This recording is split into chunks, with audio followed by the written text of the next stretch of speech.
The Canadian Association of Fire Chiefs is breathing a sigh of relief, at least for now.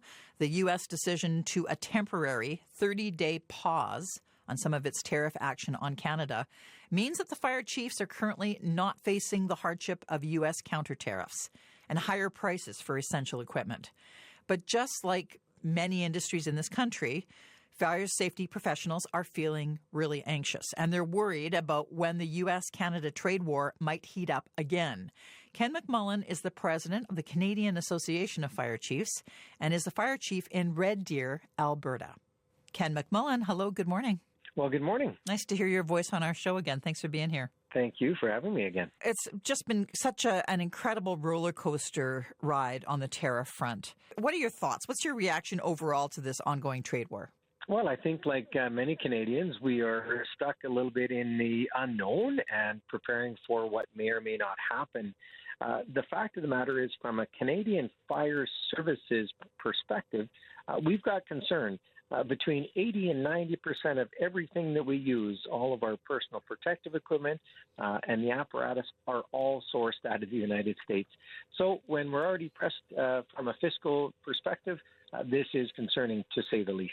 If there was a tariff on firefighting equipment, how would that affect the capacity of Canada's fire departments? Over the last few years, the Canadian Association of Fire Chiefs have been conducting what we call the Great Canadian Fire Census, where we ask fire chiefs from 3,200 fire departments across Canada to provide critical information on the state of their own departments. And what we knew even prior to these tariff conversations is that in 2024, 60% of all fire departments had already started to defer purchases of critical equipment, and 20% of fire departments were using outdated equipment. So what does that have to do with the question being asked is, if there was additional costs, we're only going to see those numbers going higher, and it's a concern for all of us. Why is this equipment made in the U.S. and not Canada? You know, there are some wonderful manufacturers in Canada of the equipment. However, the equipment used to build the products are still coming out of the United States. We do not have a market in Canada for things like ladders and aerial trucks, so we rely solely on the American market for those equipments. So there's a reprieve of a month on U.S. tariffs and a retaliatory response from Canada right now. What do you do next? Like, how do you make decisions based on this when it comes to this equipment? Yeah, you know, we do the best we can with the information we have, and we prepare for that. However, what will happen in some cases is apparatus and equipment will just not get purchased. We'll have to go another year using the equipment that we have today. And when you think about what impact that has in our communities, we might be using apparatus that is older than it should be. Or we might be using equipment like the jaws of life that are more susceptible to damage while we're using it beyond what we call the optimal operation time frame. And so there's huge risk to these municipalities.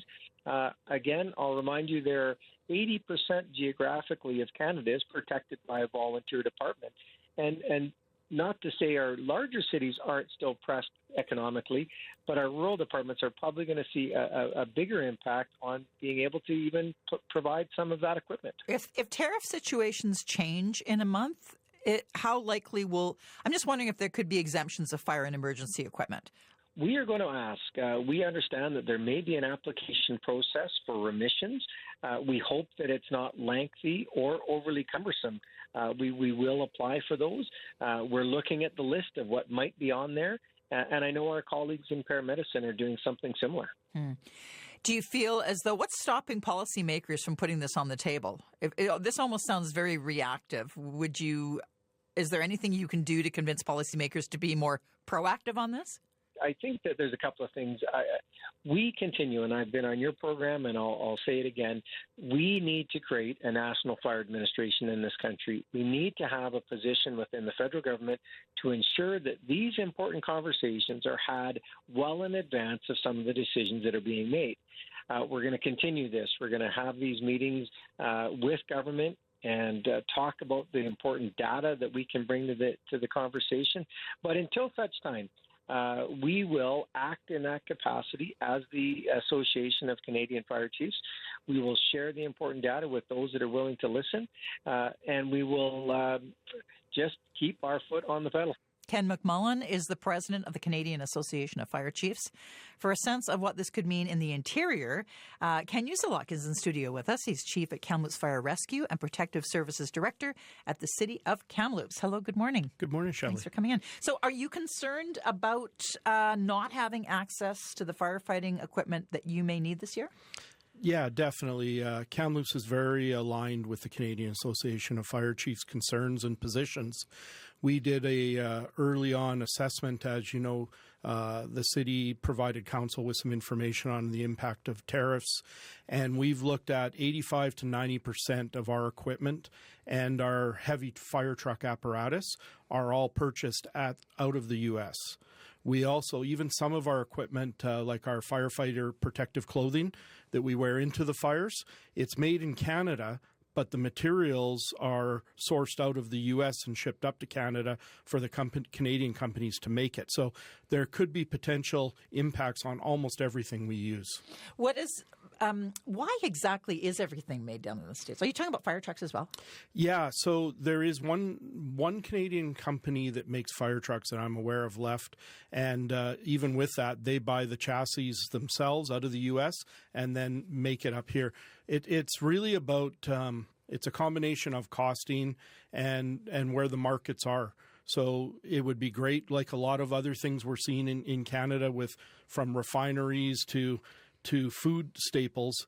There's just not the manufacturing done in Canada as there is in the U.S., where they're abundant of supplies. Any chance that you've got a stockpile that could carry you through this year? Or, obviously, you're thinking about this all the time. Do you have some sort of a plan at this point? Yeah, we do have. We always keep a certain amount of stock, but again, that's dependent on how many fires we go to, how often you use the supplies. So we're constantly on the lookout and working with our vendors to make sure we've got a consistent supply. One thing that we have discussed, and Councillor Beppel is a part of the Federation of Canadian Municipalities, and one of the ideas that we spoke about with her that she took to that group was, right now there's a lot of firefighting equipment and stuff that's made in Europe, but there just hasn't been that demand for it over here, so the costs are quite high. So one of the things was, if across Canada everybody got together, could that make it more palatable to try and look at sourcing things from Europe instead of the United States? So the Federation of Canadian Municipalities, my understanding, is looking at that and going to have some thought about whether that would work or not. But for right now, in order to get anything timely, and even timely now since COVID, the supply issues are quite long. Like, we have 2 new fire trucks coming in this summer that we've already ordered two years ago, because it takes that length of time to get them. And we're told on the first wave when we investigated with our supplier that the trucks themselves won't be under a tariff, but some of the components on the truck could be. So it's even not that clear cut yet on how the tariffs will impact even a fire truck. That was going to be my next question. Was I'm trying to visualize sort of the parts and pieces that you work with every day and which ones would come through the U.S. or have tariffs. So there's a lot of uncertainty. What about hoses? What about things like that? Absolutely. A lot of our hoses, our breathing equipment, our jaws of life, our large fire trucks, even some of the ladders that we use. There's just such a wide array of equipment that really, because of the demand and the size, comes out of the U.S. So it's going to be very interesting, and we will be definitely keeping an eye on the remission program to see what's eligible and what we may be able to apply for. I was wondering, like, you can't skimp on things like that, right? That's sort of life or death sort of equipment. I also heard from somebody the other day that the jaws of life are something that a piece of equipment that a lot of pieces come from the U.S. So are there any obvious solutions that you can think of at this point in time? Like, you mentioned getting firefighting equipment from Europe, perhaps. Anything else? Do you need a bigger budget? Well, I mean, costs are going to go up, and we've already been experiencing significant costs just due to the Canadian dollar with the exchange rate. So, if we're looking at adding 25% tariffs, that's a significant cost increase. The best approach would be, as President McMullen talked about, is having discussions with the federal government to try and get fire and emergency equipment and supplies exempted from the retaliatory tariffs that might be coming in. All right. We'll stay in touch with you as things move forward. Great. Thank you for your time. Thanks, Shelley. Yeah. Ken Uzelak is Chief of Kamloops Fire Rescue and Protective Services Director at the City of Kamloops.